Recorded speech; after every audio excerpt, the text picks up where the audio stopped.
Last week, Pakistan experienced one of the most significant surges of militant violence in years, not in its major cities, but in the vast and often overlooked province of Balochistan. A coordinated wave of attacks carried out by the Balochistan Liberation Army, or BLA, raised serious questions about the Pakistani military's ability to contain a long-running insurgency and about the future of foreign investment, regional stability, and Pakistan's already fragile economy.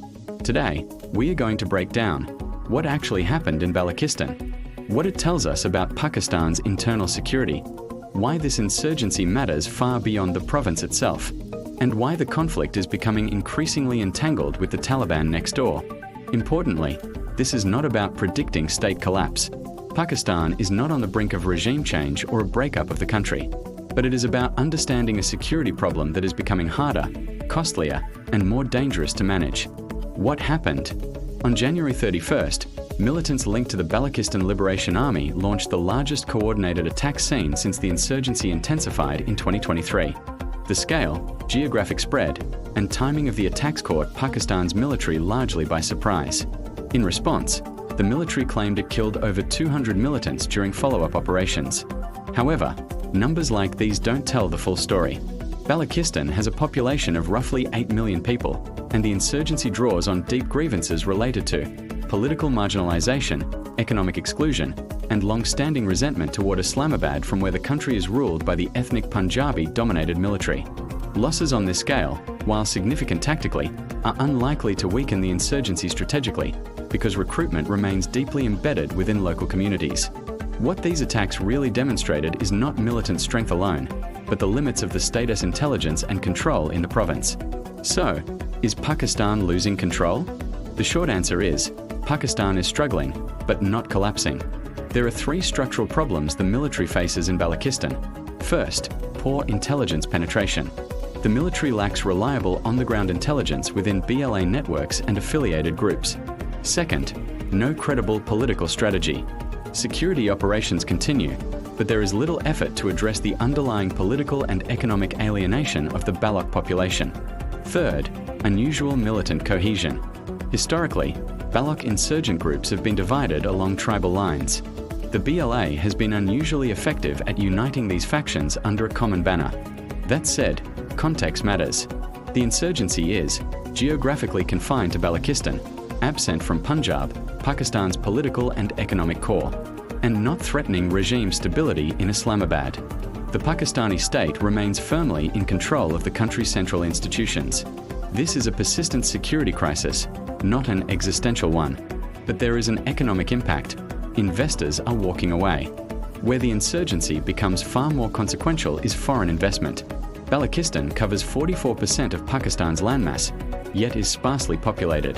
Crucially, it contains almost all of Pakistan's known natural gas reserves and many of its critical mineral deposits. These resources have been central to Islamabad's pitch to foreign investors, particularly from China, Saudi Arabia, and the United States. That pitch has now been severely undermined. Following the attacks, all foreign workers, especially Chinese nationals, were evacuated. Investment promotion events were quietly moved from Balochistan to Islamabad, and claims that the province is secure have lost credibility. In practical terms, new mining projects are extremely unlikely. Exploration will be delayed indefinitely, and Pakistan will likely flood the province with security forces. This will further strain public finances at a time when Pakistan can least afford it. Security crackdown and its risks. Historically, Pakistan's response in Balochistan has been overwhelmingly military-led. We can expect a sharp increase in troop deployments, expanded surveillance and checkpoints, and, according to local sources, rising levels of arbitrary detention and extrajudicial killings. While this may suppress violence temporarily, it often deepens resentment and fuels future recruitment. From a purely security standpoint, this approach treats symptoms, not causes, and it risks locking Pakistan into a self-reinforcing cycle of repression and insurgency well into 2026 and beyond. But what is more important is the Taliban connection, a dangerous shift. One of the most significant and underreported aspects of the current situation is external backing. Publicly, Pakistani officials frequently accuse the BLA of being India-backed. Privately, however, security officials in Balochistan increasingly point to the Tehrik-e-Taliban Pakistan, or TTP.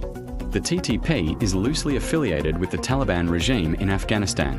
Last year, TTP attacks prompted Pakistani airstrikes inside Afghanistan. Border clashes escalated, and tensions rose dangerously. Those attacks subsided after Saudi, Qatari, and Turkish mediation in December. But that ceasefire appears fragile. The mosque bombing on February 6th may signal renewed militant intent ahead of Ramadan. Crucially, even if the TTP restrains its direct attacks, it does not appear constrained in using the BLA as a proxy.